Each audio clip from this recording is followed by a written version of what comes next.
Welcome, everybody. Thank you for coming out on this beautiful Friday morning. Apparently, most of us are on vacation, but the most important ones are here tonight. Don't tell them I said that. All right, Creative Mornings. This is just one chapter on the Monterey Peninsula, but most big cities have a Creative Mornings chapter. We run things a little differently here. We have a lot more audience participation, and so we're going to have a lot of fun, but there's 244 chapters worldwide. So welcome, everybody. Raise your hand if this is your very first time. Very first time. Awesome. Welcome all new faces and new friends. Now you can be somebody who brings somebody to Creative Mornings. So hope to see you next time. Our next event is the second to last Friday of the month, again, in July. We're here to lift up our creative community, and we're not here just in person, but there's a lot of what they call virtual field trips online.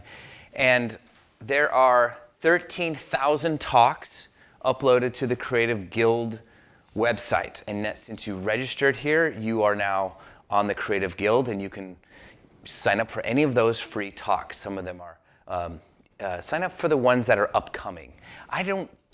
To me, I don't really like watching a talk that's recorded on Zoom after the fact. I like to have that interaction and stuff like that. But there's a lot of talks. If you do see something truly compelling, you can just watch the replays or sign up for something that's coming up.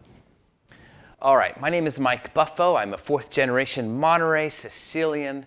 And just yesterday, I was feeling my roots because I was filming a whale watching tour on the ocean. With a host interviewing a marine biologist, and it was really fun and really difficult conditions out there on the bay, and trying to get my legs, or I'm filming this with that camera over there and filming them and going, wow, this is going to be really sickening for people to watch this. We're going to need a lot of B-roll of good whales, good clips of whales here. And then we got off the boat, and right there is the statue of this fisherman pulling up these fishing nets. And that's where we did our show outro, right there, with the fishermen honoring that. And I was just thinking back about how hard life was back then for those men. But here I am, that can just show up and do the talks like this and run around town with my camera and making art because of the men who've come before me and the women who've come before me. Let's get into this talk here. But first, let's acknowledge a few of the people that made this talk possible. Our global sponsor is Adobe. So everybody, let's give it up for Adobe.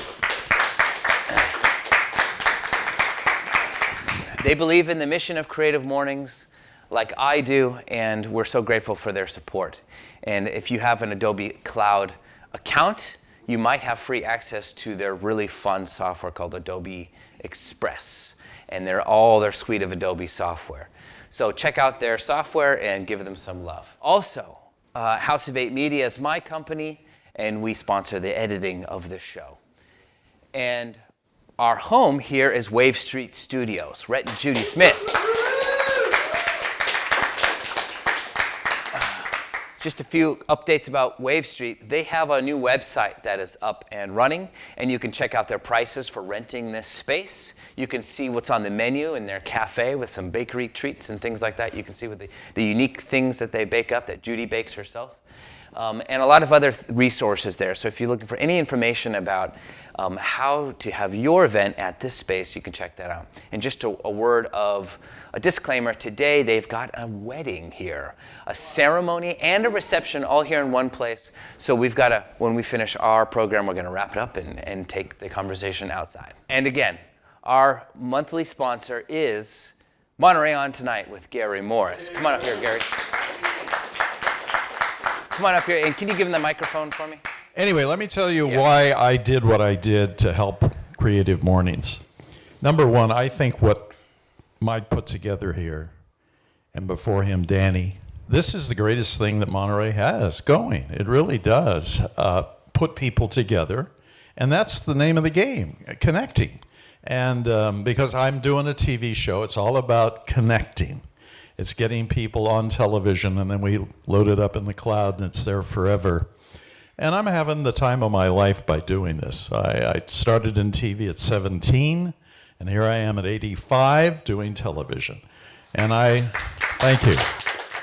And I want to keep going. In fact, I'm going to tell Mike about my episode with stem cells because I found a doctor in Munich, Germany that does stem cells, and it's supposed to give you another 10 years. So hopefully I'll make it to 95.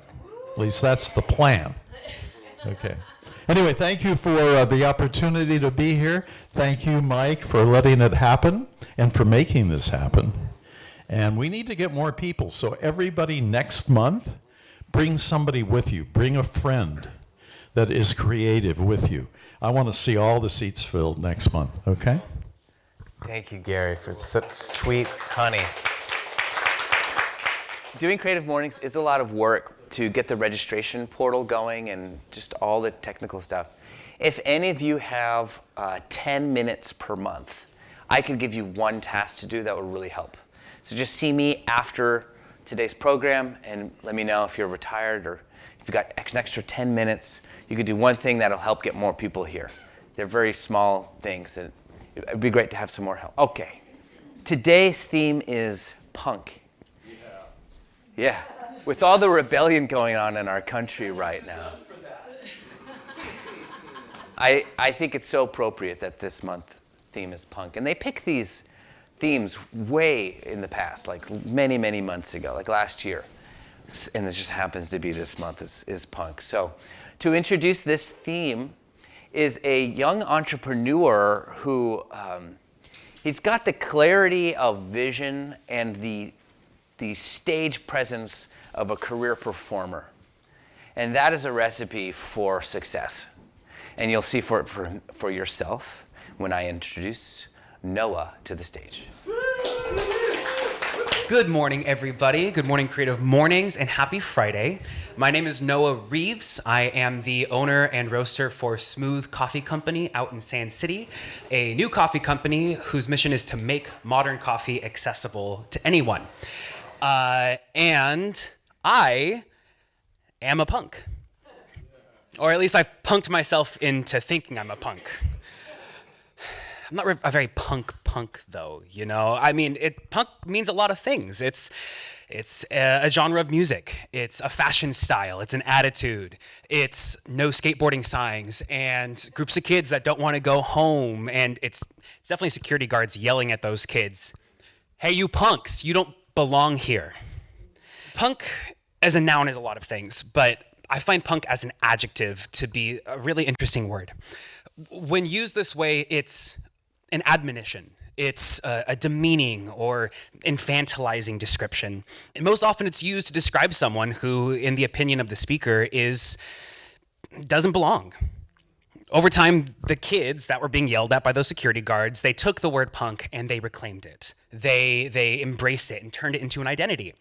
The music, the fashion, the attitude, it's a result of those kids declaring loudly, both in voice and in style, that they do, in fact, belong. It's an exceptionally clear and uncomplicated anti-authoritarian statement that I think Rage Against the Machine said best in their hit song "Killing in the Name." I won't do what you tell me. If you know the word that comes before that, then you know what else is in that song. Now, I don't actually have very much experience in the punk world. So when my friend John Letts, who I think a lot of us know, reached out to me, John.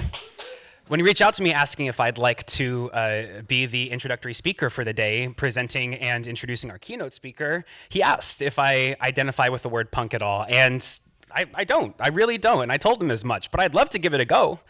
After a couple days of sitting with the word and thinking about it, careful consideration, writing and rewriting my Type 5 for today, I changed my mind. I came to a conclusion. I may not be punk, but I may be a punk because at the end of the day, punk is just doing what you believe in despite being told that you're wrong. Now, I'm a business owner. And we have a lot of business owners here today. And as you know, or as the aspiring business owners here know, starting a business means risk. It means putting yourself out into the world unabashedly, digging in, convincing those around you that you and your ideas deserve to be there. It's frequent and not always obvious that there's people around you who don't get what you're doing or they don't believe in you. Some of those people may even take the time to call you a punk or a fool or just don't get it. You're not cut out. But not everyone has to get it. A mentality that I've learned to live by over time is that no one's opinions of your work matter except for your own and those to whom you assign value.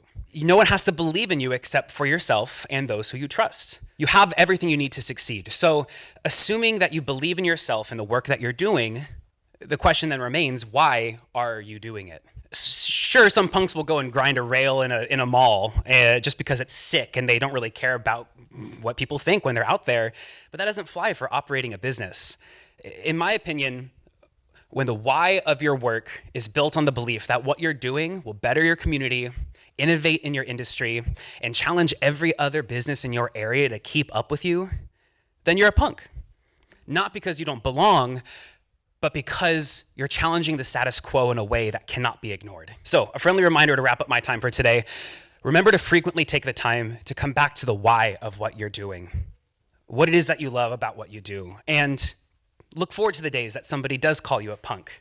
In my opinion, I think it means you're doing something right. Thank you all for letting me talk at you for a few. Thank you to Mike Buffo and Creative Mornings for having me. And come check us out at Smooth Coffee Company out in Sand City. We host community coffee tastings, free guided community coffee tastings every Sunday. And with that, it is my privilege to introduce our keynote speaker for the day. Please help me in welcoming to the stage my friend, Jeremy Miller. Thank you, brother. Good morning. Good morning. I'd like to start today with a shared agreement and a quote. The shared agreement I'd like to extend is, I commit to you to bring 100% authenticity. I'm going to be sharing parts of my life that are both extremely painful and deeply meaningful. So my ask of you is to meet me there with as little judgment as possible. Some judgment is inevitable, and it's okay. But if you could be aware of it, that would help me out a lot. Does that seem fair? Yeah? Okay. Until you make the unconscious conscious, it will direct your life and you will call it fate. That's Carl Jung. When I think about the cost that we pay for living on autopilot, what comes to mind for me is that we react to inherited programming. We feel misaligned and don't quite know why, but that misalignment will dictate our behavior without us knowing. When I think about the price we pay for the lack of awareness of our internal landscape, what I see is myself in my teenage years as a skater punk. In case anyone needed my skater punk street cred, that's me. I found skateboarding at a very young age, and very literally, it saved my life. I was adopted. My parents told me at 10. And at 10 years old, I did with that information what any 10-year-old could. Not much. Before they told me that I was adopted, I already knew. I didn't know what it was called. And the way I knew is because as a young boy, this was a very common experience. I would be out and about with my mom and dad, and their friends would look at us and they'd go, what's the story here? Because we've got this little brown kid, and then we've got Bruce and Molly Miller, the two whitest suburban people you could ever dream of. And so people look at my parents and then they look at me and they go, is this like a mailman situation or what's going on? And at 10, I didn't understand what that meant, but I knew what it felt like. What it felt like is something about me isn't right. And more specifically, something about me is actually wrong. My difference, my other than, created a separation not just inside, but outside too. Is that real to you guys? Yeah. So it's no surprise that by the time I hit 13, I ditched any team sport that my dad tried to push me into, and I picked up a skateboard. And the reason I picked up a skateboard is because I could do it by myself. I didn't need anybody else. It was me against me. And if I was at the skate park and there were other kids there, it wasn't me against them because it was them against them. and me against me. We skateboarded because we could do it alone. I would fall. I'd fall from 12 feet. I landed 12 feet on my elbow one time. It was this big. With a cast, I was back at it. You could not keep me separated from my skateboard. My parents, when they grounded me, they didn't ground me in a traditional sense. They did one thing and one thing only. Took my skateboard, and it worked. Around the same time, 13, I found drugs and alcohol. And they were the first thing that made me feel like I wasn't so on the outside. Actually, it was a brilliant strategy, and drugs and alcohol also saved my life. They made my teenage years tolerable. This feeling of I don't belong, something about me is inherently wrong. I am less than because I look different than my parents. I remember actually being very young, and I was at a baseball game, Little League. And my buddy Jake was with his mom, and I was with my mom. And we were on those little lawn chairs that sit this high off the ground. You guys know what I'm talking about? And she was sitting, his mom was sitting in the lawn chair, and he was leaned against her knees, and she was playing with his hair. And I looked at that, and I wondered, how come I don't have that? Why is it like that for them, but not for me? So when drugs and alcohol came along, I discovered that I could tolerate myself. I could tolerate the external world. I could tolerate the narrative going through my mind. And it worked really well until it didn't. So in 2009, I went to treatment. I've been sober ever since. You can clap. Yeah, I felt it. Some years later, let me backtrack. My entire life, from the time I knew I was adopted until about 30, in the back of my mind was this burning desire to find my family. I thought that if I found them, I could all of a sudden feel part of. Like I wouldn't feel so on the outside anymore. Maybe it would change everything. I could look at them, they could look at me, we could talk about life, we could have a family. And in 2019, I found them. How I found them is a story for another time. It is as miraculous as you could possibly imagine, and I would love to tell you, but we don't have time. I will show you. That is the first time my mom saw me since I was a baby. For the first time, you're looking at me, complete. I looked at her, and I saw me. She looked at me and saw herself. I felt a mother's love for the first time as a grown man. I always envied. People go, yeah, I talk to my mom and I feel better. And I'm like, what's that like? I talk to mine and I feel worse, you know?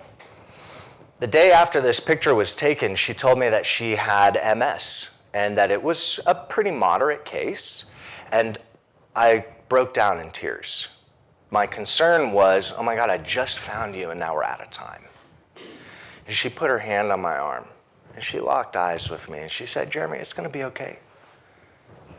And like a bolt of lightning, it was okay. That's the power I felt when I found my mom. When I found them, very quickly, like we do in relationships with anybody, I discovered that the person I had created in my mind was different than the person in reality. That's painful. I had to grieve the loss of the person I thought she was, release the ideas, and allow her to be her. And she did the same with me. A couple of months, this was in October. So that December, I went and I spent Christmas with my family for the first time in my entire life. It was like a Hallmark movie, very much so, but it was not without pain. Christmas Eve, we were sitting in Denver, Colorado. It's snowing. Couldn't have been more perfect. And we're in the basement. We don't have basements in California. Basements are an amazing vibe. Okay, so we're in the basement, all sitting around. We got movies on. And they said, Jeremy, we want to show you a slideshow of all the pictures of us so you can like see your family. So they put on a slideshow, and what happened was incredible. I shut down. And I had shut down historically throughout my life all the time. For the clinical people, it's called disassociating. My mind would kind of leave my body. I'm looking at these pictures, and I'm angry. I'm not there. I'm sad. Looks awesome. Good for you guys. I was over there completely alone, suicidal, with 2 attempts. I looked at the pictures and wondered, why didn't you guys want me to stay? And in that moment, I heard a voice in my head say, you can't live like that anymore in this locked up, shut down state. And the sentence itself is actually what really threw me, because who said it? You can't live like that, you. And I said, wait a minute, who said that to me?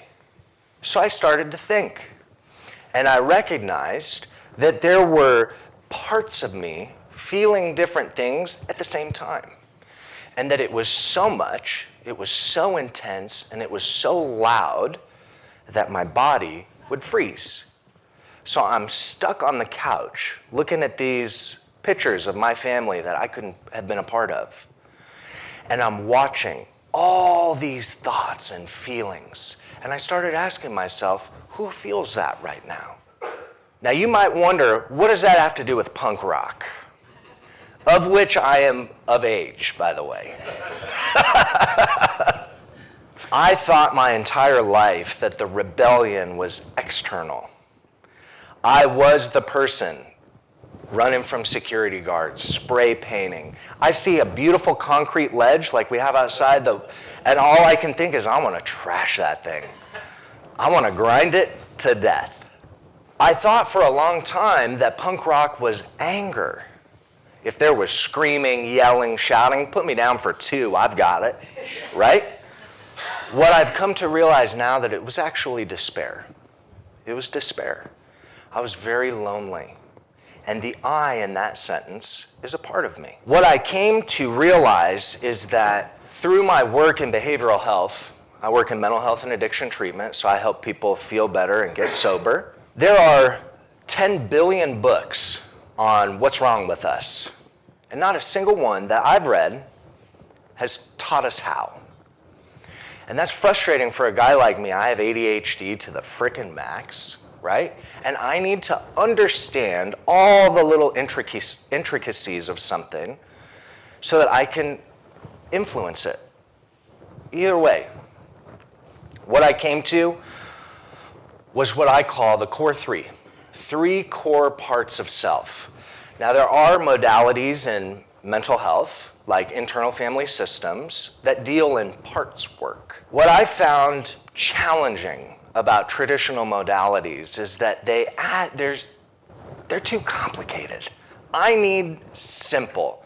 If I'm sitting on the couch and my family's all around me and they're showing me these beautiful photos and they're crying and they look at me and I am completely locked up, I'm not going to have the capacity to run through all the clinical self-help stuff that I see on Instagram and read in books. I need something fast. They looked at me and they said, Jeremy, what's wrong? This is what came to me. 3 blocks. Very simple.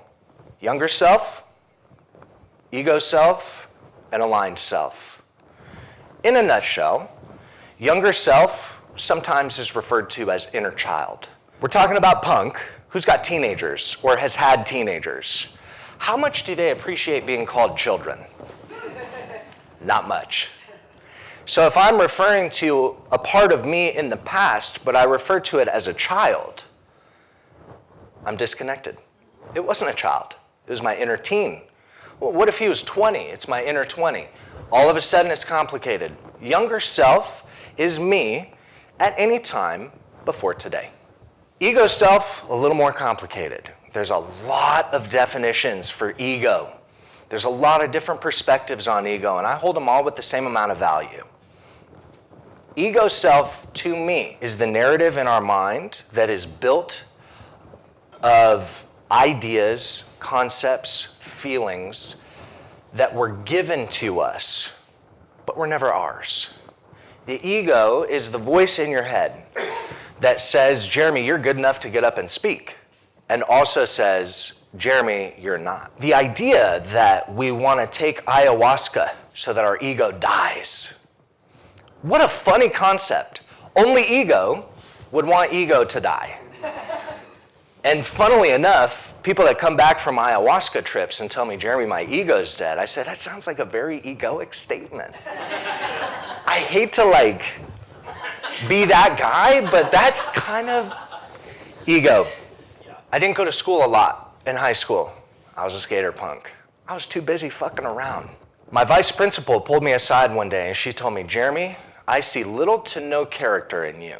You would be lucky to be a garbage man. My response to her was, what's wrong with garbage men?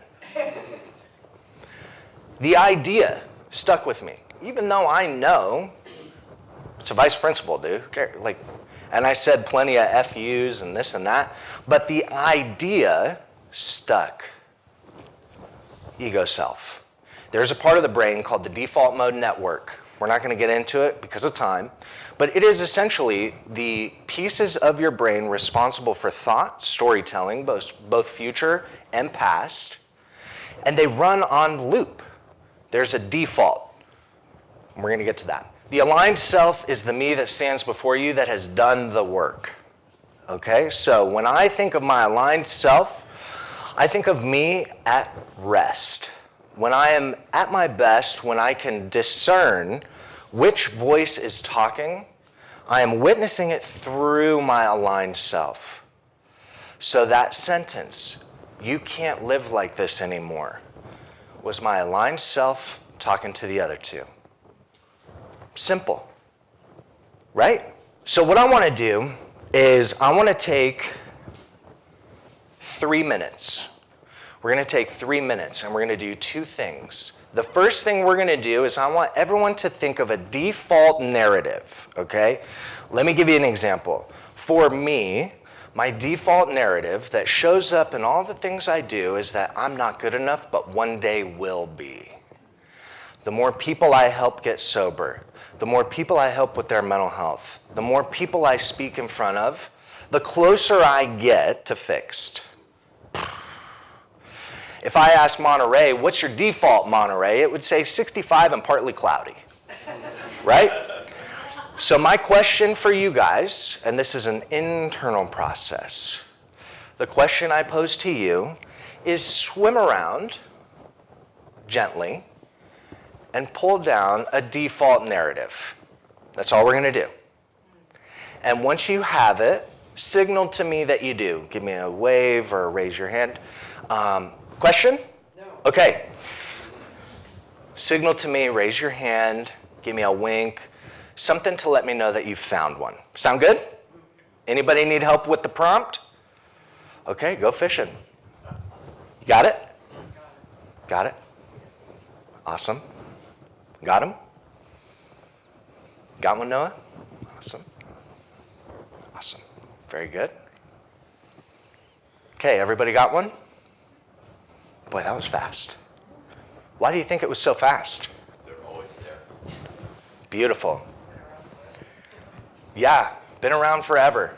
I'm sorry. Maybe I don't understand. I'm having a lot of trouble tagging something. Finding a particular thing. I mean, I've got a story. Yeah. I've got what people like when I introduced myself. Massage therapist, Tai Chi Qigong instructor type of story. Would that be the default narrative? What you're identifying is the personality self. It is what ego portrays to the world as who we are. But it's circumstantial. I mean, it depends on what the circumstances are and what the environment I'm in. Let me ask you this. What's your name?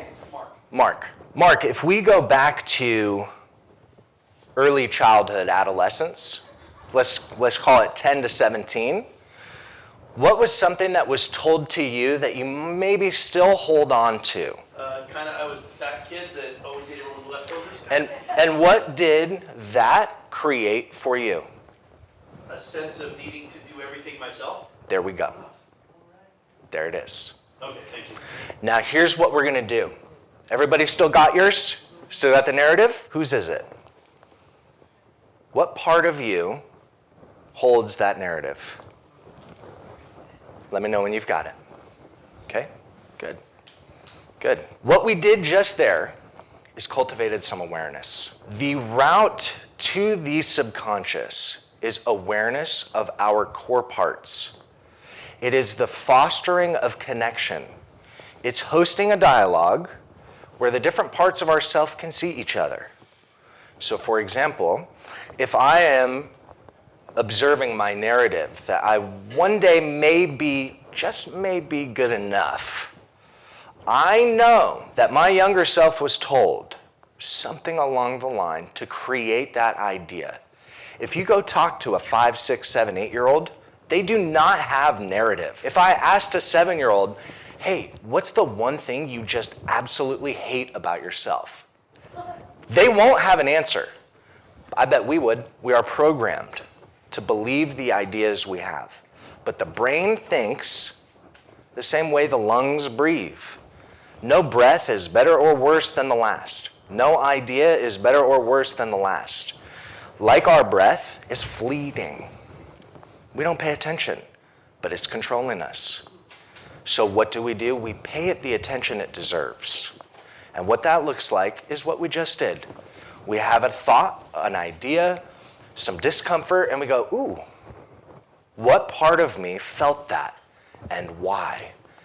And then all of a sudden you go, okay, if Jeremy at 25 thought that, well, it had to be there sooner than that. What did Jeremy at 15 think? And before you know it, you've gone down this rabbit hole. And that is how we heal. Healing is not the absence of the discomfort. It's not the absence of pain. I thought for a long time healing was the absence of pain. And I never felt healed because I always had pain. I've now come to discover that healing is actually going through the world with a little more awareness than yesterday and showing up with it differently than yesterday. I'll give you a great example.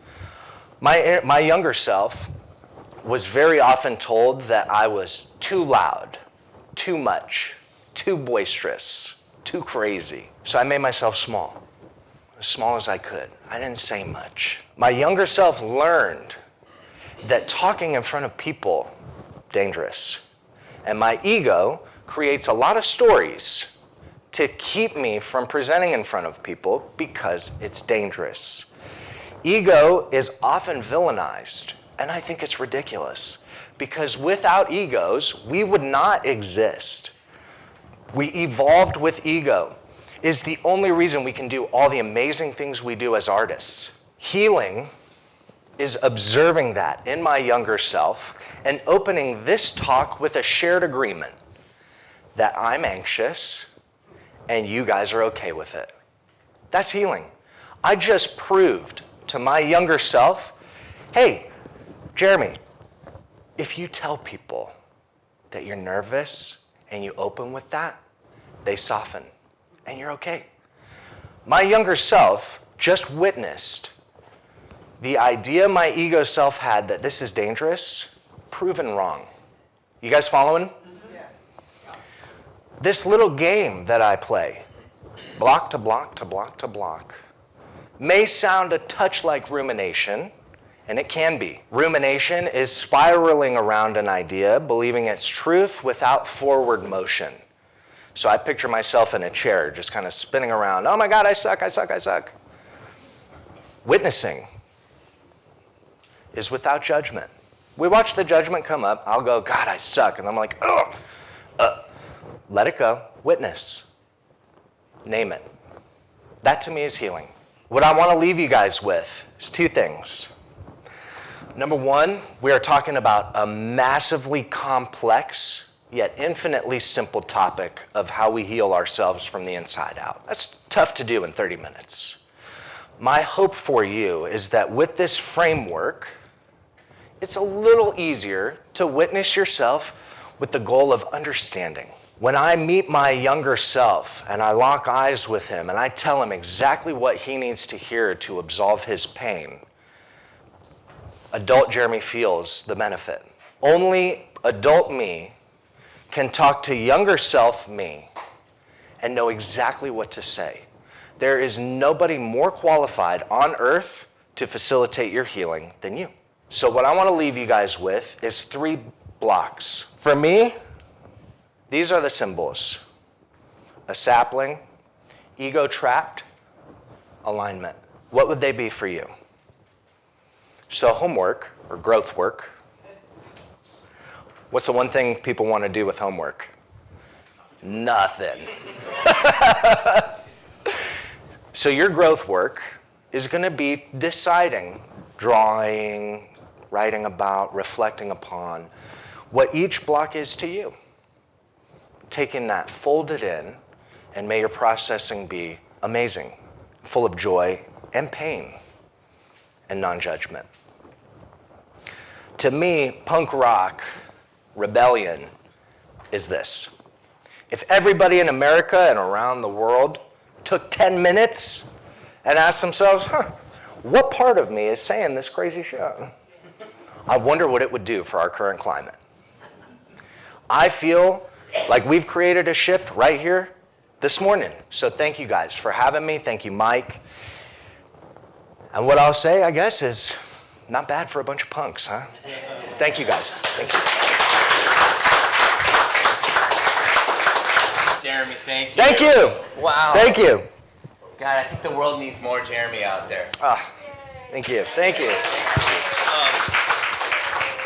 gonna do what we do, which is pass around the mic. And if any of you had an insight, epiphany, something you want to share, maybe an affirmation for yourself, some kind of healing statement, we'd love to hear from you and get some of that recorded. I'm just going to hand this. Thank you, Jeremy. That was just amazing. And it resonated really deeply for me because for my entire life I've been struggling with this not good enough, but someday I will be. And on my cell phone, I have a picture of my 2-year-old self. That's my homepage to remind me that I still need to stay in communication with him, and it's my job to help him heal. And he gets to do it whatever way he wishes. That these multiple voices in my head, I need to listen to, and my thoughts aren't necessarily true. And at the same time, I'm completely responsible for the thoughts I choose to believe are true. And your presentation really brought that home for me. Thank you. Thank you, Philip. Beautiful. Thank you. Next. I just want to say you did a really, really good job. You're an excellent speaker. Thank you. Thank you very much. One thing that resonated with me was when you talked about, your inner voice, your aligned self, just talking to you and saying something to you. That happens to me periodically, and what I find is that if I sit quietly and ask a question and listen, I'll get an answer that sometimes isn't something I've ever really thought about. It's very profound, and it directly addresses my question. And that's what resonated with me when you said that. Beautiful. I love that. Thanks, Mark. Oh man, I've never heard you speak before. You're so good. That's fantastic. Great job. Thank you. My statement that I had for myself was realizing that I've come to develop a sense that my work is my personality, and that what I do needs to be based in what I believe in, which I think is inherently a good thing, but where I think originated from is not necessarily a healthy place. And I actually think being here and having the chance to speak is helping me realize that there is a lot more to say and a lot more to do within myself. And your speaking today helped me realize that my speaking today was much more important than I think I thought it was. So, yeah, great job. Thank you. Noah. Thank you. Oh my God. I just want to say that Jeremy and Noah are the reason that I'm doing the television show, because they're going to have a platform not only to reach the 30 people in this room, but hopefully thousands if they'll accept an invitation to be on my show. Because we stream the show worldwide. Anyone in the world can watch Monterey on Tonight on the web. And we do it live, and then we repeat it for a whole week. So it's just 3 hours live Sunday night, but then it's going 24 hours a day for a week. So you guys want to get your contact? Yep. You're invited to be on. Thank you. Thank you. Awesome. Thank you so much for reminding us things that we down deep we know, but we forget. And for me, it was a reminder that if we don't heal our inner child, it starts acting up and it comes out at situations that we don't want it to come out. And it's like, okay, you better listen and be in touch and heal that inner child's wounded child. Because then the adults, as you said, will go through life much easier and with more freedom and love and clarity. Thank you. Beautifully said. Thank you. I would just like to say that I could really relate to your symbols, and it came into my head right away when just the other day I was going through this old childhood thought of why wasn't I chosen?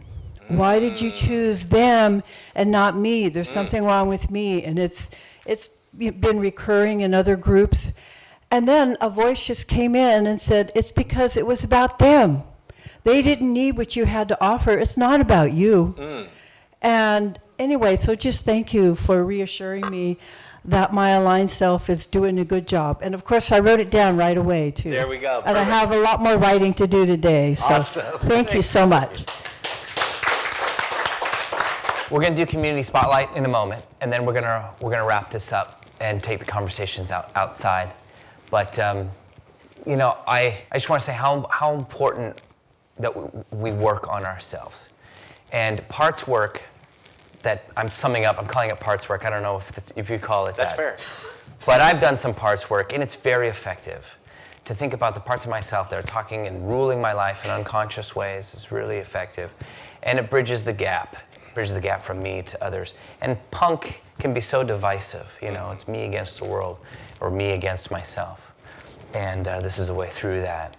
So thanks for bringing a lot of healing to the punk theme today, and for showing up so fully and authentically. Thank you, Jeremy. My pleasure. Thank you. All right. Monday morning at 10:30, I'm doing a presentation at the Monterey County Association of Realtors on conscious conflict engagement. And I believe there you can sign up. I don't think it's a cost for attending, but you need to sign up at the Monterey County Association of Realtors website. And if you can't go live, I believe they're going to be doing a Zoom version as well. Awesome. Next.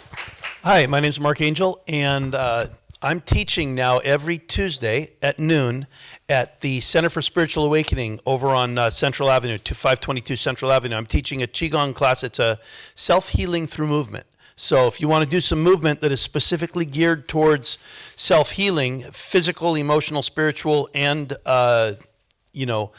mental, it's the whole thing. It's all about movement, but it's all about meditation while moving and focusing on the moment.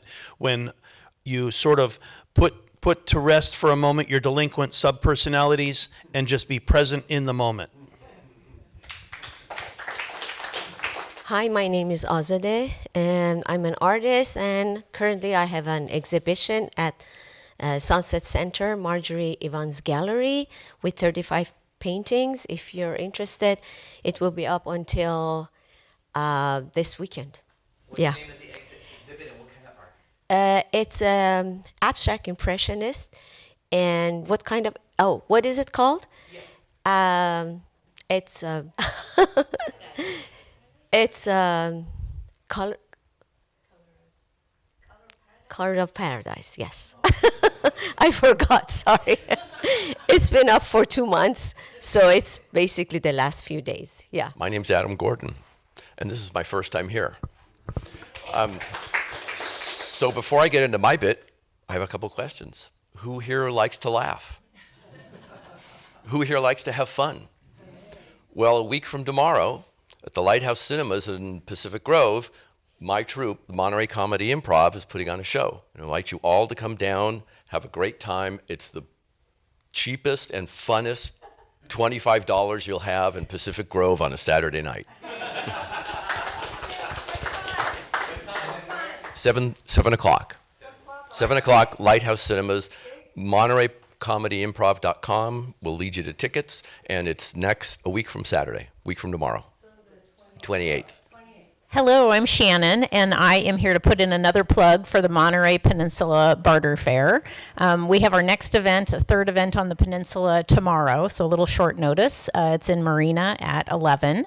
And the Barter Fair is a place to come to exchange homemade items and services. So it's really been a neat, we started our first one in March, neat opportunity for people to come together who are creative and have something to offer. No money exchanges hands, and it has just been a great community.